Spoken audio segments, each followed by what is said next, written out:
ഇന്ന് നമുക്ക് ക്യൂട്ട് കവായി ഒക്കെ ആയിട്ടുള്ള ഒരു അടിപൊളി വാഷിംഗ് ടിപ്സ് ഉണ്ടാക്കിയെടുക്കാം. ആദ്യം തന്നെ ഇതേപോലെ പേപ്പർ എടുത്തിട്ട് വരാം. ഇതേപോലെ ഒന്ന് മടക്കി കൊടുക്കുക.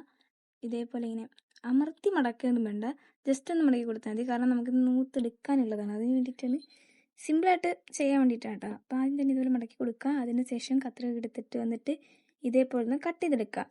കട്ട് ചെയ്തതിന് ശേഷം ഇതേപോലെ ഒന്ന് നൂത്ത് കൊടുക്കുക. നൂത്ത് കഴിഞ്ഞാൽ നമുക്ക് ഇതേപോലെ വാഷിംഗ് ടിപ്സിന് വേണ്ട രീതിയിൽ കിട്ടും. അതിന് തന്നെ ബ്രൗൺ കളറിൽ കുറേ ഗ്ലിറ്റ് പാറ്റേൺസ് വരച്ചു കൊടുത്തിട്ടുണ്ട്. രണ്ടാമത് പർപ്പിൾ കളർ വെച്ചിട്ട് കുറേ ലൈൻ ആയിട്ടുള്ള കുറച്ച് പാറ്റേൺസാണ് വരച്ചു കൊടുത്തിട്ടുണ്ടായിരുന്നത്.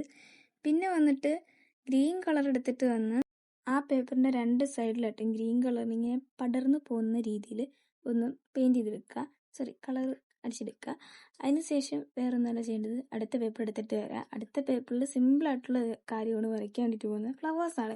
അതിന് ഇതേപോലെ കുറേ പിങ്ക് കളർ ഡോട്ട് ഇട്ട് കൊടുക്കുക. അതിന് ശേഷം ഗ്രീൻ കളർ കൊണ്ട് കുറേ ലൈൻ വരച്ചു കൊടുത്ത്, ഞാൻ ഡോട്ടിൽ തന്നെ കുറേ ലൈൻ വരച്ചു കൊടുത്ത് കഴിഞ്ഞാൽ ഫ്ലവറായി. പിന്നെ നമ്മൾ ഇതേപോലെ ബ്ലൂ കളർ എടുത്തിട്ട് വന്നിട്ട് ഇങ്ങനെ 2-3 ലൈനായിട്ട് വരച്ചു കൊടുത്തിട്ടുണ്ട്. പിന്നെ അടുത്തത് ഭയങ്കര സിമ്പിളാണ്, കുറച്ച് സ്റ്റാർസ് മാത്രമാണ് വരച്ചു കൊടുത്തിട്ടുണ്ടായിരുന്നത്. ഇത്രയേ ഉള്ളൂ ഗൈസ്. നമ്മുടെ വാഷിംഗ് ടേപ്സ് ഒക്കെ സെറ്റായി. വാഷിംഗ് ടേപ്സിൻ്റെ ഏകദേശം പണി സെറ്റായി. ഇനി അടുത്ത് ഇതേപോലെ കട്ടിയുള്ള കുറച്ച് പേപ്പേഴ്സ് എടുത്തിട്ട് വന്നിട്ട് ഇതേപോലെ ഒന്ന് ചുരുട്ടി കൊടുക്കുക. ഇതേപോലെ റിംഗ് ആയിട്ട് ഒന്ന് ഉണ്ടാക്കിയെടുക്കുക. ഇത്രയേ ഉള്ളൂ ഗൈസ്. നമ്മുടെ വാഷിംഗ് ടേപ്സ് ഒക്കെ സെറ്റായിട്ടുണ്ട്. നല്ല കവായി ആയിട്ടില്ലേ ഗൈസ് കാണാൻ വേണ്ടിയിട്ട്. അപ്പം ഇത്രയുള്ള വീഡിയോ ഇഷ്ടപ്പെട്ട ലൈക്ക്, സബ്സ്ക്രൈബും കമൻറ്റും ഒന്നും മറക്കണ്ട.